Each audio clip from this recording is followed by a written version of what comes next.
Hello everyone, welcome back to Code Meal. So இந்த வீடியோவில் இன்றைக்கி என்ன பார்க்க போகிறோம்னா, டிஎஸ்ஏ சீரிஸில் கியூ டேட்டா ஸ்ட்ரக்சரை பற்றி தான் பார்க்க போகிறோம். நம்ம ப்ரீவியஸ் வீடியோவில் வந்து அரே அண்ட் ஸ்டாக்கை பற்றி கவர் பண்ணியிருந்தோம். ஸோ சேம் வே ஆஃப் எக்ஸ்பிளேஷன்லாம் வந்து இந்த வீடியோவும் இருக்க போது. ஸோ குயிக்காக வந்து நம்ம டாப்பிக்குள்ளே என்டர் ஆகிடலாம். ஸோ கியூவை பொறுத்த வரைக்கும் இது வந்து கிட்டத்தட்ட வந்து ஸ்டாக் அண்ட் அரே மாதிரி தான். அதாவது நீங்கள் அந்த ரெண்டு டேட்டா ஸ்ட்ரக்சரில் வந்து என்னென்ன ஆப்ரேஷன்ஸ் பண்ணுவீங்களோ அது எல்லாத்தையும் வந்து கியூலையும் பண்ண முடியும். பட் கியூக்குன்னு வந்து ஒரு சில யூனிக்கான ஆப்ரேஷன்ஸ் இருக்குது. இந்த யூனிக்கான ஆப்ரேஷன்ஸ் தான் வந்து கியூவோட அப்ளிகேஷனை ஸ்டாக் அண்ட் அரேயோட அப்ளிகேஷன்லேருந்து டிஃபரன்ஷியேட் பண்ணுது. ஸோ இப்போ நான் ஒரு ரஃப் அரே டயக்ராம் வரைஞ்சிக்கிறேன். ஓகே, இப்போ அரேயில் வந்து எனக்கு ஒரு 4 எலமெண்ட் இருக்குன்னு வச்சுக்கோங்க. 1 2 3 4. ஓகே, 1 ஓகே, இந்த 4 எலமெண்ட் இருக்கு. இப்போ இந்த 4 எலமெண்ட் வந்து நான் அரே பொறுத்த வரைக்கும் எந்த ஆர்டரில் வேணா இன்செர்ட் பண்ணலாம், எந்த ஆர்டரில் வேணா ரிமூவ் பண்ணலாம். ஸோ இந்த அரே பொறுத்த வரைக்கும் இது ஒரு அட்வான்டேஜ் நான் ஆல்ரெடி சொல்லியிருப்பேன். ஓகே, இதே வந்து ஸ்டாக்ல என்ன பண்ணிருப்போம், சேம் வந்து அரே மாதிரி தான் இன்செர்ட் பண்ணுவேன். பட் வந்து எனக்கு வந்து ஆர்டராக தான் இன்செர்ட் பண்ணணும், ஆர்டராக தான் வந்து என்னால் வந்து ஆக்சஸும் பண்ண முடியும். அதாவது ஸ்டாக் பொறுத்த வரைக்கும் ஒரு அல்காரிதம் சொல்லியிருப்பேன். அதாவது first in last out or last in first out. நான் வந்து எதை வந்து லாஸ்ட்டாக வந்து இன்செர்ட் பண்ணணும் அதை தான் வந்து என்னால் ஃபர்ஸ்ட்டாக வந்து ஆக்சஸ் பண்ண முடியும். ஸ்டாக் பொறுத்த வரைக்கும் இந்த 1ங்கிற நம்பரை வந்து ஃபர்ஸ்ட்டாக இன்செர்ட் பண்ணியிருப்பேன். அடுத்தது இது, அடுத்தது இது, அடுத்தது இது. அதே வந்து ஆக்சஸ் பண்ணுறப்ப நான் என்ன பண்ணுவேன், அப்படியே வந்து ரிவர்ஸ் ஆர்டரில் பண்ணுவேன். அதாவது இந்த ஆர்டரில் பண்ணுவேன். 4 வந்து ஃபர்ஸ்ட், 3 அடுத்து 2 அடுத்து 1. இந்த ஆர்டரில் வந்து நான் ஆக்சஸ் பண்ணுவேன். ஸோ அரேக்கும் ஸ்டாக்குக்கு வந்து இதான் டிஃபரன்ஸா. அதாவது மெயினான டிஃபரன்ஸ்னு பார்த்தீங்கன்னா இதுதான், இந்த இன்சர்ஷன் அண்ட் டெலிஷன். இதுதான் வந்து எனக்கு மெயினான டிஃபரன்ஸ். ஸோ இந்த சேம் ஆப்ரேஷன் தான் வந்து எனக்கு கியூலே வந்து டிஃபரன்ஷியேட் ஆகும். அதாவது எக்ஸாம்பிளுக்கு நான் இதை ரிமூவ் பண்ணிடுறேன். ஸோ இதே 4 நம்பர் இருக்குன்னு சொல்லி கன்சிடர் பண்ணிக்கோங்க.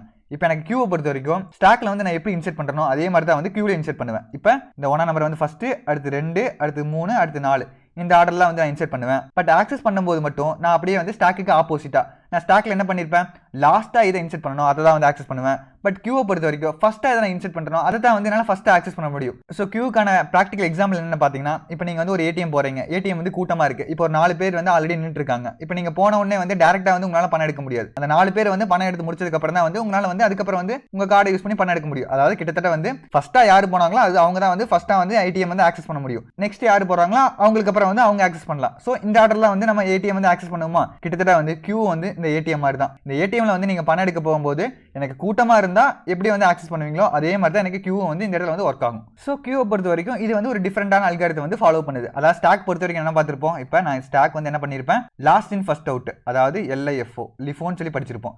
லாஸ்ட்டாக நான் எதை இன்செர்ட் பண்ணுறேனோ அதை தான் வந்து ஃபர்ஸ்ட்டாக ஆக்சஸ் பண்ணியிருப்பேன்.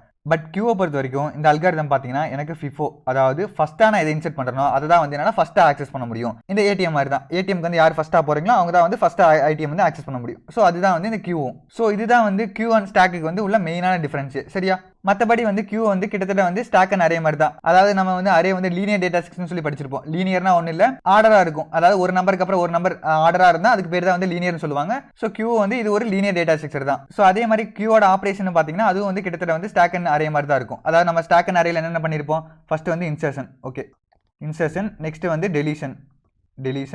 நெக்ஸ்ட் வந்து ஆக்சஸிங். ஓகே, லாஸ்ட்டாக வந்து சர்ச்சிங்.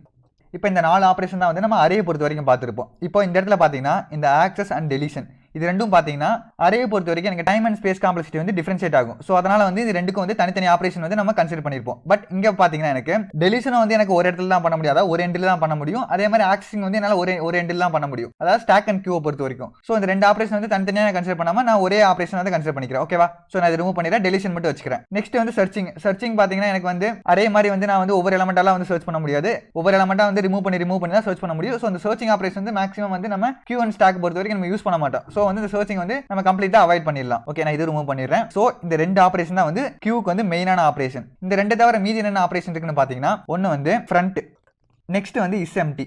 அதாவது எனக்கு கியூ வந்து எனக்கு எம்டியா இருக்கா இல்ல ஃபுல்லா இருக்கான்னு சொல்லி பாக்கறதுக்காக வந்து இந்த இஸ் எம்டிங்கிற ஆபரேஷன் வந்து யூஸ் ஆகும். சோ இந்த 4 ஆபரேஷன் தான் வந்து கியூவோட மெயினான ஆபரேஷன். சோ இந்த ஒவ்வொரு ஆபரேஷன் வந்து எப்படி வந்து கியூல ஒர்க் ஆகுதுன்னு சொல்லி நான் ஒவ்வொன்றா எக்ஸ்பிளைன் பண்றேன். ஓகே, எக்ஸ்பிளனேஷன் பர்பஸ்க்கு வந்து நான் ஒரு டம்மி கியூ வந்து நான் இங்க டிரா பண்ணிக்கிறேன்.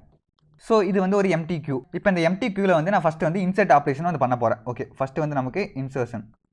ஓகே, நான் இன்சர்ஷன் என்ன சொன்னேன், கிட்டத்தட்ட வந்து ஸ்டாக் மாதிரி தான். அதாவது நான் வந்து ஒவ்வொரு எலமெண்ட்டாக வந்து ஆர்டராக வந்து இன்சர்ட் பண்ண முடியும். இப்போ நான் ஃபஸ்ட்டு வந்து நான் 1ங்கிற எலமெண்ட் வந்து இன்சர்ட் பண்ணணும். ஸோ நான் 1ங்கிற எலமெண்ட் வந்து இந்த இடத்துல இன்சர்ட் பண்ணுறேன். நெக்ஸ்ட் வந்து 2 3 4. அதாவது நீங்கள் ஏடிஎம் எப்படி ஆக்சஸ் பண்ணுவீங்களோ அதே மாதிரி தான். அதாவது இப்போ நீங்கள் 4 பேர் வந்து ஒன்றா வந்து ஏடிஎம் ஆக்சஸ் பண்ண போகிறீங்கன்னா அப்போ என்ன பண்ணுவீங்க, லைனில் நின்று நீங்கள் வந்து ஆக்சஸ் பண்ணுவீங்களா. ஸோ அதே மாதிரி தான் 1 by 1 நிற்பீங்களா. ஸோ எனக்கு ஒவ்வொரு எலமெண்ட்டாக தான் வந்து இன்சர்ட் பண்ண முடியும். ஸோ இந்த இன்சர்ஷன் ஆப்ரேஷன் பொறுத்த வரைக்கும் இது கிட்டத்தட்ட வந்து ஸ்டாக் மாதிரியே தான். அதாவது ஸ்டாக்ல வந்து நீங்கள் எப்படி இன்சர்ட் பண்ணுவீங்களோ அதே மாதிரி தான் இதுவும். அதே மாதிரி டைம் காம்ப்ளெக்சிட்டி அண்ட் தென் வந்து ஸ்பேஸ் காம்ப்ளெக்சிட்டி எல்லாமே வந்து சிமிலராக தான் இருக்கும். அதாவது இன்சர்ஷன் ஆபரேஷன் பொறுத்த வரைக்கும் நம்ம ஒவ்வொரு 1 by 1 அதாவது ஒவ்வொரு எலமெண்டா தான் வந்து இன்சர்ட் பண்ண போறோம். சோ இது வந்து எனக்கு அதிக டைம் காம்ப்ளெக்சிட்டி எடுத்துக்காது. சோ எனக்கு ஸ்டாக்ல வந்து எவ்வளவு எடுத்திருக்கும் O of 1. ஏன்னா வந்து 1 by 1 தான் எலமெண்ட் வந்து இன்சர்ட் பண்ண போறோம். சோ டைரக்டா வந்து நம்ம வந்து கியூவோட ஸ்டார்டிங்ல இன்சர்ட் பண்ண முடியும். நான் ஆல்ரெடி சொல்லிட்டேன். அதாவது 1 by 1 தான் இன்சர்ட் பண்ண முடியும். எனக்கு எது வந்து எனக்கு எந்த ஸ்பேஸ் வந்து எம்டியா இருக்கோ சோ அதுல தான் வந்து நான் வந்து இன்சர்ட் பண்ணுவேன். சோ டைரக்டா வந்து நான் ஒரே ஸ்டெப்ல வந்து என்னால வந்து இன்சர்ட் பண்ண முடியும். நம்ம ஏடிஎம்ல வந்து ஒரு 4 பேர் ஆல்ரெடி நின்னாங்கன்னா என்ன பண்ணுவீங்க? அஞ்சாவது ஆளா நீங்க போய் நிப்பீங்க. அதே மாதிரி தான் எனக்கு எம்டியா இருந்ததுன்னா நீங்க டைரக்டா போய் நீங்க ஃபர்ஸ்ட் இடத்துல நிப்பீங்க. அப்படி இல்லனா நீங்க வந்து எத்தனை பேர் நிக்கறாங்களோ அதுக்கு அப்புறமா நீங்க போய் நிப்பீங்களா? அதே மாதிரி தான். சோ எனக்கு ஆல்ரெடி 4 எலிமெண்ட் இருந்தா நான் அப்படியே அஞ்சாவது எலிமெண்ட் நான் இன்சர்ட் பண்ணுவேன். சோ எனக்கு மேக்ஸிமம் வந்து எனக்கு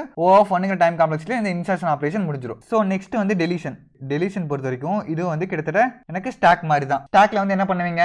லாஸ்டா எதை இன்சர்ட் பண்ணீங்களோ அதை வந்து நீங்க ஃபர்ஸ்டா வந்து டெலீட் பண்ண முடியும். அதாவது ஆக்சஸ் பண்றது வந்து டெலீட் பண்றது கிட்டத்தட்ட சேம் தான். பட் நான் கியூவை பொறுத்த வரைக்கும் என்ன சொல்லிட்டேன்? நீங்க எதை வந்து நீங்க ஃபர்ஸ்டா இன்சர்ட் பண்ணீங்களோ அதை தான் வந்து ஃபர்ஸ்டா ஆக்சஸ் பண்ண முடியும். சோ இப்போ நான் இந்த 4 நம்பரை வந்து நான் இந்த ஆர்டர்ல வந்து இன்சர்ட் பண்ணிருக்கேன். 1 2 3 4ங்கற ஆர்டர்ல. சோ இப்போ நான் டெலீட் பண்ணனும்னா எனக்கு அது அப்படியே வந்து ரிவர்ஸ் ஆர்டர்ல வந்து என்னால வந்து டெலீட் பண்ண முடியும். அதாவது ஸ்டாக்குக்கு ரிவர்ஸ் ஆர்டர். அப்ப ஸ்டாக்ல வந்து நான் வந்து 4 3 2 1 பண்ணுவேன். இதுல வந்து எனக்கு 1 2 3 4 எந்த ஆர்டர்ல வந்து நான் இன்சர்ட் பண்ணனும் அதே ஆர்டர்ல வந்து நான் டெலீட் பண்ணுவேன். இப்போ இந்த டெலிஷன் பொறுத்த வரைக்கும் இப்போ நான் 1ங்கற எலிமெண்ட் டெலீட் பண்ணா எனக்கு என்ன ஆகும்னா இந்த 2 3 4ங்கிறது வந்து இந்த பொசிஷனுக்கு வந்துரும். எனக்கு இந்த லாஸ்ட் பொசிஷன் எம்டி ஆகும். ஏன்னா வந்து நெக்ஸ்டா ஒரு எலிமெண்ட் இன்சர்ட் பண்ணனும் என்ன பண்ணுவேன்? நான் லாஸ்ட் பொசிஷன்ல இன்சர்ட் பண்ண முடியும். இப்போ நான் மேக்ஸிமம் வந்து இந்த கியூவோட லெந்த் வந்து நான் 4 ன்னு சொல்லி நான் டிக்ளேர் பண்ணிட்டேனா 4 எலிமெண்ட் வந்து நான் இன்சர்ட் பண்ணிடலாம். இப்போ நான் ஒரு எலிமெண்ட் டெலீட் பண்ணிட்டேனா நான் இன்னொரு எலிமெண்ட் இன்சர்ட் பண்ணா என்ன பண்ணுவேன்? நான் லாஸ்டா தான் போய் இன்சர்ட் பண்ண முடியும். இப்போ இந்த 3 எலிமெண்ட் வந்து எனக்கு சேஞ்ச் ஆகாம அதே பொசிஷன்ல இருந்துனா என்ன ஆகும்? எனக்கு நெக்ஸ்ட் எலிமெண்ட் என்னால வந்து இன்சர்ட் பண்ண முடியும். சோ அதனால என்ன ஆகும்? நான் ஒரு எலிமெண்ட் டெலீட் பண்ணா எனக்கு நெக்ஸ்ட் இருக்கக்கூடிய 3 எலிமெண்ட் வந்து எனக்கு ஃபர்ஸ்ட் பொசிஷனுக்கு வந்துரும். அதாவது கிட்டத்தட்ட இந்த ஏடிஎம் மாதிரி தான். ஏடிஎம்ல வந்து ஒரு ஆள் வந்து பணம் எடுத்து முடிச்சிட்டாங்க என்ன பண்ணுவீங்க? ஒரு ஆள் வந்து அடுத்த பொசிஷனுக்கு போவீங்களா? அதே மாதிரி தான் இங்க. ஒன்னு டெலீட் பண்ணிட்டா எனக்கு மீதி இருக்க எலிமெண்ட்லாம் வந்து எனக்கு நெக்ஸ்ட் பொசிஷனுக்கு மூவ் ஆயிடும். சோ இப்படி தான் வந்து எனக்கு இந்த டெலிஷன் ஆபரேஷன் வந்து கியூல ஒர்க் ஆகுது. அதாவது கிட்டத்தட்ட வந்து இன்சர்ஷன் ஆபரேஷன் மாதிரி தான். ஸ்டாக்ல எப்படி ஒர்க் ஆகுது அதே மாதிரி தான். இன்சர்ஷன் டெலிஷன் ரெண்டுமே வந்து O of 1 அப்படிங்கிற வந்து டைம் காம்ப்ளெக்ஸ்ல வந்து எனக்கு ரன் ஆகி முடிச்சிரும். ஏன்னா வந்து எனக்கு ஒரே ஒரு சிங்கிள் ஸ்டெப்ல வந்து எனக்கு மொத்த ஆபரேஷன் வந்து கம்ப்ளீட் ஆகிறதுனால எனக்கு O of 1 அதாவது கான்ஸ்டன்ட் டைம் காம்ப்ளெக்சிட்டி வந்து இந்த ரெண்டு ஆபரேஷனுமே வந்து கம்ப்ளீட் ஆகிருது. சோ இவ்வளவுதான் வந்து இந்த ஃபர்ஸ்ட் ரெண்டு ஆபரேஷன் பொறுத்த வரைக்கும். அடிஷனலா வந்து ரெண்டு ஆபரேஷன் சொன்னல என்னென்ன? ஒன்னு வந்து ஃப்ரண்ட். ஓகே, ஃப்ரண்ட்டை பொறுத்த வரைக்கும் ஒன்றும் இல்லை, இந்த டெலீட் பண்ணாம ஆக்சஸ் பண்றது அவ்வளவுதான். இப்போ எனக்கு இந்த 3 எலிமெண்ட் இருக்குன்னு வச்சுக்கோங்க.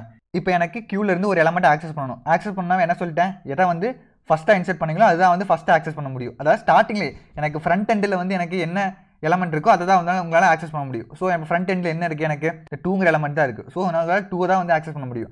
நீங்கள் இந்த டெலிட் ஆப்ரேஷன் யூஸ் பண்ணால் என்ன ஆகும்? இந்த 2 ரிமூவ் ஆகிட்டு இந்த ஒரு 2 எலமெண்ட் வந்து எனக்கு இந்த பொசிஷன் மூவ் ஆகிடும். அதே வந்து இந்த ஃப்ரண்ட் யூஸ் பண்ணாங்க என்ன ஆகும்? டெலிட் ஆகாமல் ஜஸ்ட் வந்து 2ங்கிற எலமெண்ட் வந்து ஆக்சஸ் மட்டும் பண்ண முடியும். அதாவது ஸ்டாக்ல என்ன பண்ணியிருப்போம்? பாப் யூஸ் பண்ணால் எனக்கு ரிமூவ் ஆகும். பட் டாப் யூஸ் பண்ணால் எனக்கு என்ன ஆகும்? ஜஸ்ட் வந்து எனக்கு எந்த எலமெண்ட் வந்து ஆக்சஸ் பண்ண முடியுமோ அந்த எலமெண்ட் வந்து எனக்கு ரிட்ரைவ் ஆகும். அதாவது டெலிட் ஆகாமல் ரிட்ரைவ் ஆகும். ஸோ அதே தான் இங்கே ஃப்ரண்ட் வந்து கிட்டத்தட்ட வந்து அதே ஆப்ரேஷன் தான் பண்ணும். ஜஸ்ட் வந்து இங்கே ஃப்ரண்ட் எண்டில் பண்ணும், அவ்வளோதான். ஸோ இந்த ஃப்ரண்ட் ஆப்ரேஷன் பொறுத்த வரைக்கும் அவ்வளோதான். நெக்ஸ்ட் வந்து இஸ்எம்டி. ஸோ இந்த இஸ்எம்டி பொறுத்த வரைக்கும் இந்த கியூ வந்து எம்டியா இருக்கா, அது வந்து ஏதாவது ஒரு எலமெண்ட் வந்து ஃபில் ஆயிருக்கா இதை தான் செக் பண்ணும். இப்போ நான் ஃபர்ஸ்ட் எடுத்த உடனே ஒரு எம்டி கியூ வந்து கிரியேட் பண்ணுறேன்னு வச்சுக்கோங்க. இப்போ இந்த எம்டி கியூவில் வந்து இந்த ஆப்ரேஷன் வந்து நான் அப்ளை பண்ண என்ன ஆகும்? எனக்கு வந்து ட்ரூங்கிற ஆன்சர் கிடைக்கும். ஏன்னா வந்து எடுத்த உடனே வந்து இந்த கியூ எம்டியாக தான் இருக்கும். ஸோ அப்சல்யூட்டாக வந்து எனக்கு ட்ரூங்கிற ஆன்சர் தான் கிடைக்கும். அதே வந்து நான் ஒரு எலமெண்ட் இன்சர்ட் பண்ணிட்டேன், ஒன்றுங்கிற எலமெண்ட்டை. இப்போ இந்த ஆப்ரேஷன் வந்து ட்ரை பண்ணீங்கன்னா எனக்கு இந்த இடத்துல ஃபால்ஸ் ஆயிரும். ஏன்னா எனக்கு ஆல்ரெடி வந்து ஒரு எலமெண்ட் இருக்கு. ஸோ எனக்கு எம்டியா இல்லை. ஸோ இதுதான் வந்து இந்த இஸ்எம்டிங்கிற ஆப்ரேஷன் வந்து யூஸ் ஆகுது. சரியா? அதே மாதிரி இந்த இன்சர்ஷன் டெலிஷன் இதை பொறுத்த வரைக்கும் கியூவில் வந்து டிஃப்ரெண்ட் நேம்ல வந்து யூஸ் ஆகும். அதாவது இதோட நேமே வந்து கியூவை பொறுத்த வரைக்கும் டிஃப்ரெண்டா இருக்கும். அதாவது நம்ம ஸ்டாக்ல பார்த்துருப்போம்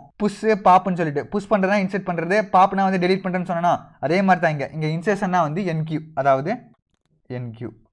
அதே மாதிரி டெலிஷன் பொறுத்த வரைக்கும் டிகியூ.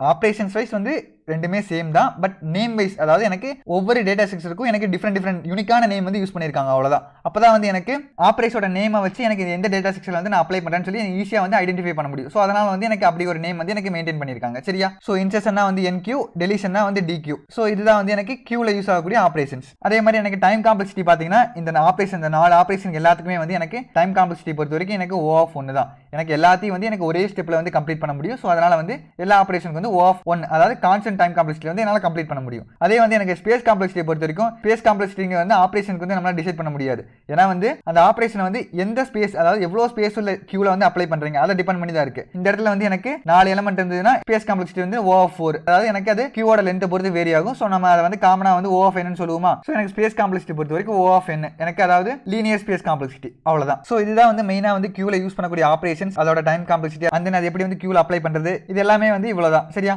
ஸோ கியூவோட பேசிக் பேசிக் கான்செப்ட்ஸ் பொறுத்த வரைக்கும் அவ்வளோதான். ஸோ நெக்ஸ்ட் வந்து கியூவோட ரியல் டைம் அப்ளிகேஷன் என்ன, அதை எப்படி வந்து ப்ராக்டிகலாக வந்து கோடிங்கில் இம்ப்ளிமெண்ட் பண்ணுறதோட டைப்ஸ் என்ன, இது எல்லாமே வந்து நான் நெக்ஸ்ட் அப்கமிங் பார்ட்ஸில் வந்து நான் எக்ஸ்பிளைன் பண்ணுறேன். ஸோ இந்த வீடியோ வந்து உங்களுக்கு பிடிச்சிருக்குன்னு புரிஞ்சிருக்கு நம்புறேன். ஒருவேளை உங்களுக்கு டவுட்ஸ் இருந்தால் கமெண்ட் செக்ஷன்லேயோ அவர் வந்து டெலிகிராம்லேயே வந்து எனக்கு பின் பண்ணுங்க. நான் கண்டிப்பாக வந்து உங்களுக்கு டவுட்ஸ் வந்து கிளியர் பண்ணுறேன். ஸோ இதே மாதிரி ஒரு நெக்ஸ்ட் வீடியோவில் பார்க்குற வரைக்கும் good bye friends. Have a nice day.